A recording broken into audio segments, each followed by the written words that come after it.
I want to show you some of the tools in a Google Meet. That way, when it's time to run your own, you feel ready and prepared to do so. So when you get into your Google Meet, you do have your microphone and video tools at the bottom. I currently have my microphone muted and my video off just for the sake of this video, but you can turn them on or off right here at the bottom. Other meeting settings are over here in the host controls.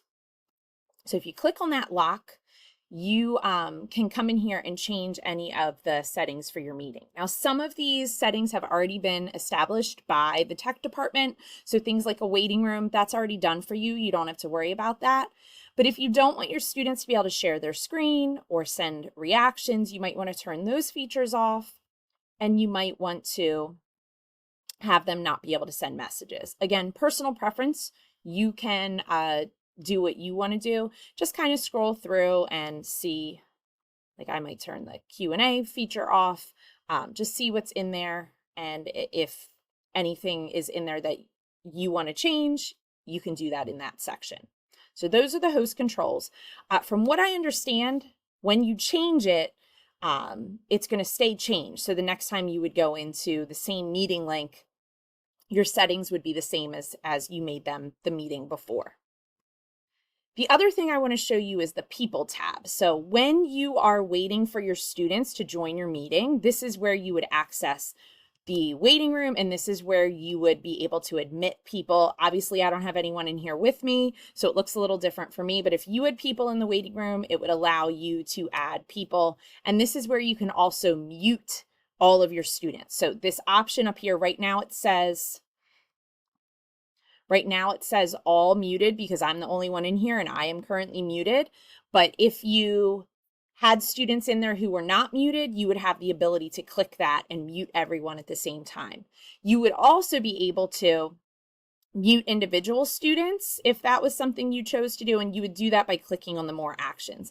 Again, I don't have any of these actions because I'm the host and I don't have anyone in here with me, but if you were to click on the individual students, it would give you the option to mute that one individual. Now, from what I understand, you're not able to unmute your students. They have to do that themselves, but you are able to mute them, which is helpful. Okay, the biggest thing that I want to share is how to share your screen. So that's this feature at the bottom here. Now, when you get into sharing your screen, you have three options, Chrome tab, window, or entire screen. So a Chrome tab is going to be anything that you have open in Chrome, which you'll probably likely have your Meet open in a Chrome tab, and then you may have other things open in there as well. You can see that I have 3 things open that I'm going to show you. If you are sharing something that has audio that you want the students to be able to hear, you want to make sure that you have this toggled on so that they can hear the audio. Now, here is the caveat with audio. You can only share audio from a Chrome tab. If you need to share something from a window, I don't recommend sharing your entire screen, but if you are sharing something from a window, like let's say you had an MP4 file, and I know sometimes announcements are made in an MP4 file, you are able to share it, but the students aren't going to be able to hear it. So anything that you're going to be sharing with your students that needs sound has to be in a Chrome tab. So either it needs to be in a Google slide presentation or it needs to be opened up on a website. A way to get around that, like let's say you do have an MP4 video that you need to be able to share. If you upload the file to your Google Drive, you would then be able to access it through a Chrome tab. So that would be a way to get around it. So I want to kind of show you how this works because it's a little different with these features. So if I want to show a Google slide presentation, I would again click on the tab that I want to share and click on share. You'll notice that it pops up in that tab there. But here's where it gets a little different. So you'll notice that I am able to like draw all over my screen. So these are annotations, and you're kind of able to like annotate what it is you're showing. If I want to start my slideshow, I can do that right from here. And you can kind of see that at the bottom, you have these features to be able to kind of go through your slide presentation. But again, if you click on the actual slides, you're going to draw on it with a pen. They do slowly disappear. It's not the end of the world. And you can click on here to clear your any markings, because you might have it set to pen and that won't disappear. It'll stay there. And then you would have to come over here to clear.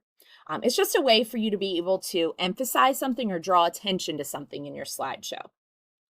But again, if you're using a Google slide presentation, you can go through your slides. Now, if you have a video embedded in one of your slides, you can play it from Google Meet.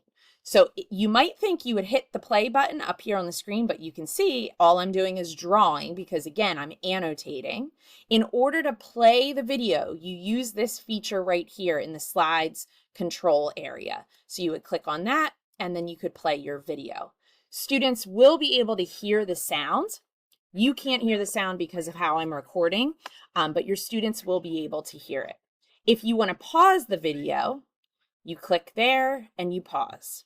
So you can control a Google slide presentation right within Google Meet. Obviously, Google plays well together. If you want to share something that is outside of a Google slide presentation, like a YouTube video, it operates a little bit differently. So I'm going to show that. So if I want to share this YouTube video, I'm going to click share.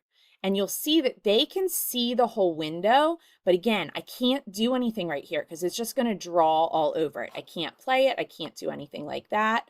So what I have to do is I have to actually go over to the window, the tab on my computer where the YouTube video is. I recommend full screen. That way they can't see anything else on there. And then you have to play from there.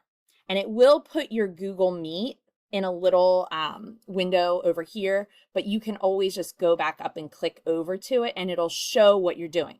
But if you want to pause the video, you're going to again have to go back over to the YouTube and click pause. So that's a little bit tricky. You kind of have to get used to that. Again, an easier way is to embed the YouTube video right into a Google Slides presentation, and then you can control it right from there. To stop sharing, you click on that share button again, stop sharing.